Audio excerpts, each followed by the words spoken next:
futuristic world overrun by Terminators, thinking machines threaten humanity's survival. But outside the cinematic world of make-believe, these nightmarish creations are dependent on the special effects artists who design and build them. And when it comes to crafting tough characters for the screen, Hollywood often turns to Stan Winston.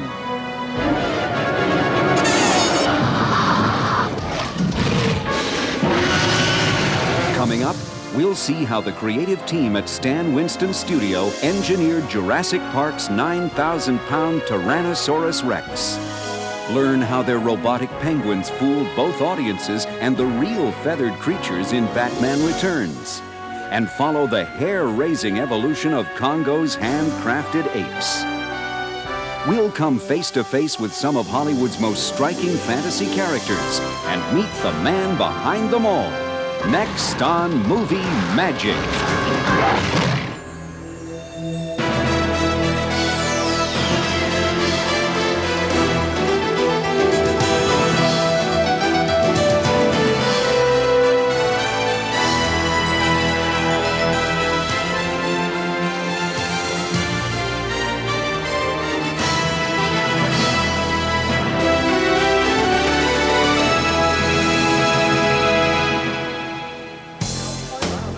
Hollywood films are sold on star power, that hard-to-define but instantly recognizable quality that holds an audience spellbound.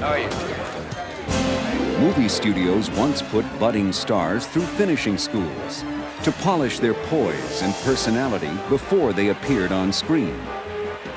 Today, one studio still grooms star performers, finely crafting and honing their images to ensure a winning performance. These fantasy characters are all creations of Stan Winston Studio. One of Hollywood's most sought-after effects artists, Stan Winston has won 4 Academy Awards. For his work on Aliens, Terminator 2, and Jurassic Park.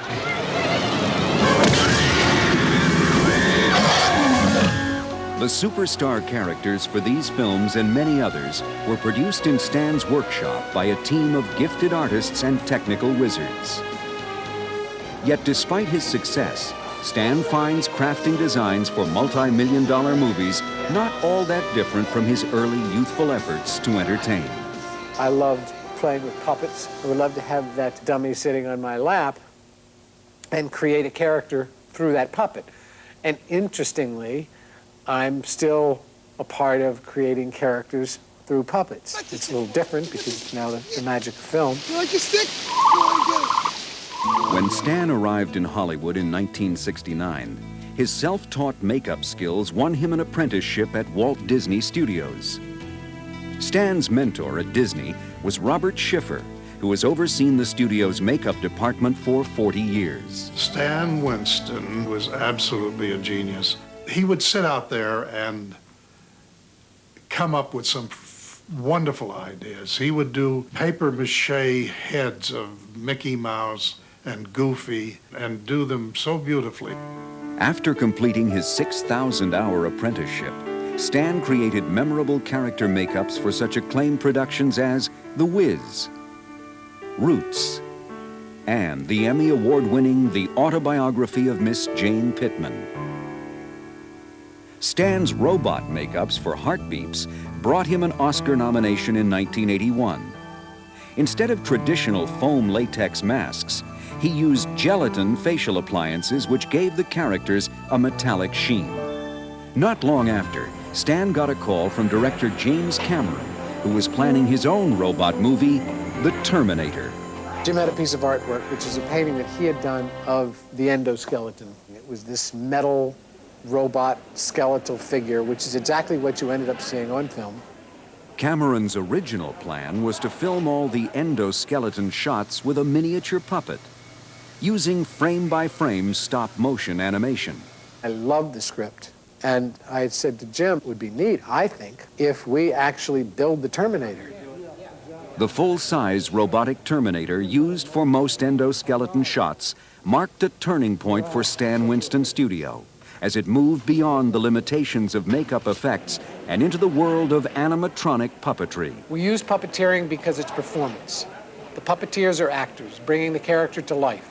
So we use the technique, but we fool the audience by designing so that they don't look or move like puppets. The endoskeleton puppet was built to match Arnold Schwarzenegger's massive frame and weighed more than 100 pounds. Each joint of the skeleton was crafted from epoxy, chrome-plated, and then reinforced with steel ribbing. The hands were cable-operated, while the head and eyes were radio-controlled. Following the huge success of Terminator, Cameron turned to Stan for an even more complex character on his next film, Aliens. The Queen alien was a Jim Cameron design. She is based on the original H.R. Giger design from Alien, but she is the next generation. Cameron had the unique idea of animating the Queen by suspending two puppeteers from a crane inside the monster's body. To test the concept, Stan's team built a mock-up Queen out of foam core, broomsticks, and trash bags. Okay, pivot, drag the legs with it. We shot this test and looked at it and went, it works. Raise it up a little higher. We're going to do it. And most people don't realize when they watch Aliens today that Queen alien coming out of that ship is really made up of a bunch of foam core and garbage bags. Ultimately, of course, the 14-foot-tall alien Queen was made of more sophisticated materials. Its inventive puppeteering resulting in a character whose every move radiates sheer menace. Here! The Cameron-Winston collaboration realized perhaps its most powerful moments in Terminator 2, Judgment Day. Many startling shots of the liquid metal T-1000 character were computer-generated, or CG, created at George Lucas's Industrial Light and Magic. What is less known is that a surprising number of T-1000 shots were filmed live on set, using special suits and mechanical props built by Winston's team of artists and engineers. Action. The direction we took was that when the T-1000 was hurt or destroyed, when the image was created, we would create it. If something appears in that moment, we'll do it live. If it repairs, we'll do it CG. Early in the movie, the liquid metal composition of the T-1000 is revealed when a swarm of bullets produces only temporary splashes in his uniform. To accomplish this effect, Stan's team devised a mechanical chrome-plated flower device that would spring open when triggered off-camera. Check you later, baby. These were rigged to a vest worn by actor Robert Patrick under a pre-cut uniform. Many illusions created on set required animatronic puppets or body parts, while other fantastic images were accomplished with trick suits worn by the actors. One of my favorite shots is when the T-1000 is coming after Linda Hamilton near the end. She turns around, and Robert Patrick turns back and he looks at us, and we call this the donut head. That was all live. That was a puppet. That was an animatronic head. What the audience knows is there are certain technologies involved, but they are so now brilliantly achieved on film that when something is CG, you don't know it. And when something is animatronic, or robotic, or puppet, you don't know it. Action. The smashing success of Terminator 2 firmly established Stan Winston Studio and set the stage for bigger and badder characters to come. The artists at Stan Winston Studio spend hundreds of hours endowing each of their characters with a distinct look. But even with a beast as intimidating as the Predator, for Stan Winston, appearance is only a start. What creates a character is, in fact, less of what it looks like, much more of how it performs, what it does, how it acts. Once you buy into and accept that character's performance and how that character is telling the story, then the icing on the cake is how really neat that character looks too. One of Stan's most challenging assignments in creating a successful performance within an unusual appearance was in director Tim Burton's fantasy fairy tale, Edward Scissorhands. A great deal of thought went into the creation of the Scissorhands to give Johnny Depp the freedom to perform with these hands. And it seems so simple, but a lot of people, when they think of their hands doing scissors, they would do this. I'm going to cut like this. But no, that's not the point, because that's not how it's going to be free, because then you're very limited with what you can do with your hands. So I'm doing this, and I'm going, this is it, this is it. And that was it. That was the answer. This is how we designed them. The mechanical hands were essentially gloves with 7 blades instead of fingers, the thumb and pinky being double-bladed. For Batman Returns, Stan was again called by Tim Burton, this time to create an army of absolutely lifelike penguins. This was an amazing job for us, to create these perfectly believable, organic replications of penguins. They were going to have to be in a scene, standing next to and acting with real penguins. And you're not supposed to know the difference. To create the avian army, Winston's crew first built 30 robotic penguins. Performance was achieved by movement of the nearly 200 mechanical parts inside each robot. Cables connected the birds to the puppeteer's joystick controllers, which operated head and neck movements. Then, to portray the more mobile elder penguins, 6 puppet suits were designed to be worn by little people performers. Winston's team dressed each bird in synthetic fur, styled and colored to appear as real feathers. It was a great challenge, and it made us realize that we could, in fact, really duplicate real life. But the challenge in Winston's best-known assignment was to bring the extinct to life. For his fantasy adventure Jurassic Park, director Steven Spielberg commissioned Stan Winston Studio to create the look of the dinosaurs. The animals' believability would be essential to the movie's success. To start the process, Winston Studio concept artist Crash McCreary prepared pencil drawings based on the scientific hypothesis connecting dinosaurs and birds. My first problem was to redesign dinosaurs in a way that we could look at them as real animals as opposed to monsters. So we incorporated what the new theories are bringing in, is that they were more bird-like than lizard-like, much more active. So I took basic designs of Tyrannosaurus Rex and tried to give him more life, leaning him forward and running positions and things like that. Studio sculptors then translated the drawings into 3-dimensional form.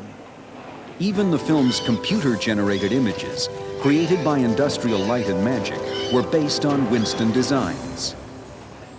Several full-size robotic dinosaurs were built by Stan Winston Studio, including the ailing Triceratops, the small but nasty Dilophosaurus, and the voracious Velociraptors. John Rosengrant, a longtime associate of Stan's, was one of the artists heavily involved in the Raptors' creation. For the Raptors, we had a whole series of puppets. Biggest and most complex was the full-size animatronic, which he worked from the tip of his nose to the end of his tail. And that was a combination of cables and rods and radio control.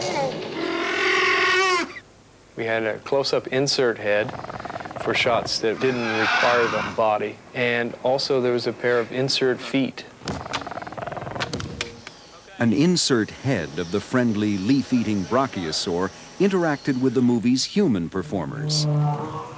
But the biggest challenge was creating the movie's giant star, a creature so large the Winston Studio roof had to be raised to accommodate it. The Tyrannosaurus Rex, we built full-size, 9,000 pounds of a completely full-size animatronic robotic machine. As with all the dinosaurs, a full-size sculpture was created from plastiline clay. The sculpture was then encased in epoxy to create molds. These molds were used to create the creature's skins, which covered a robotic skeleton constructed by the shop's engineering staff. The T-Rex's 20-foot-tall, 40-foot-long steel skeleton was linked by computer to a mechanical arm or telemetry device that controlled the hydraulic machinery.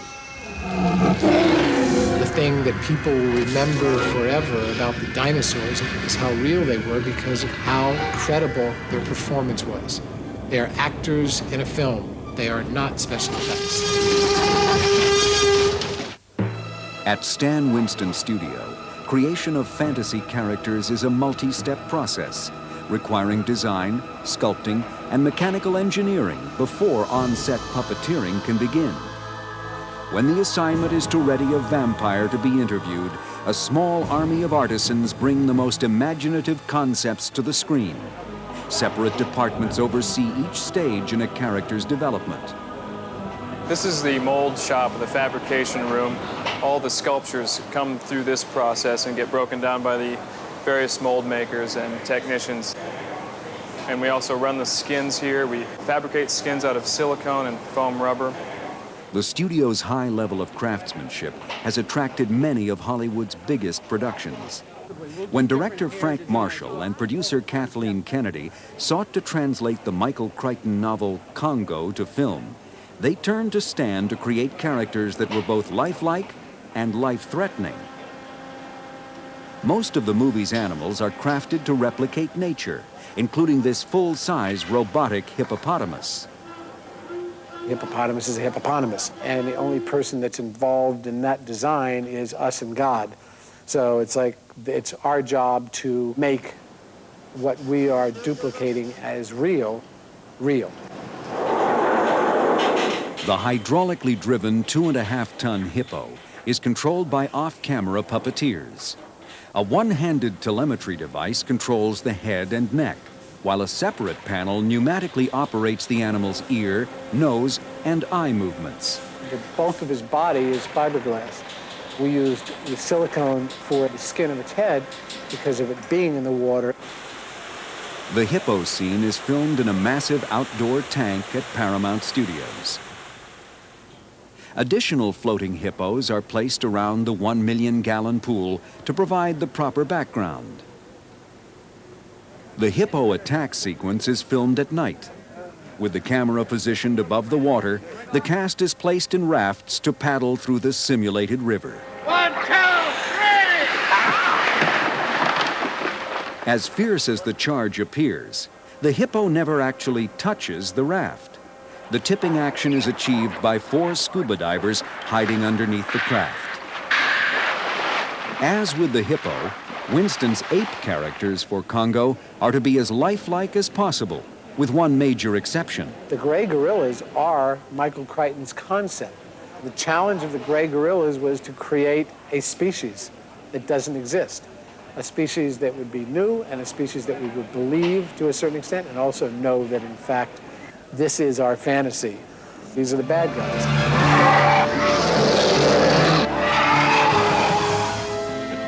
Reflecting the true, gentle nature of gorillas is one of the film's leading characters, a sign language speaking mountain gorilla named Amy.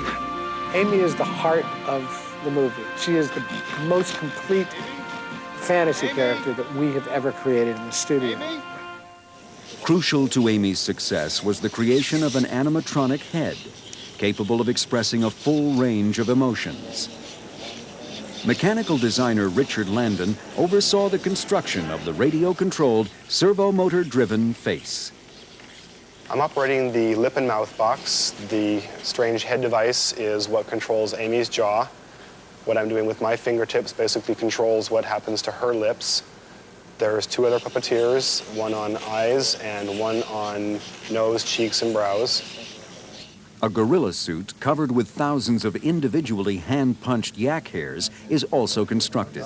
An actress inside the suit performs Amy's body actions. A walk, a sit, a stand, a biped, all of those. As always, the ultimate effectiveness of a character comes down to performance. For Congo, primate choreographer Peter Elliott trained the performers under the direction of Frank Marshall. That's fantastic. Having lifelike animal characters that responded on cue made Congo a much easier journey to make.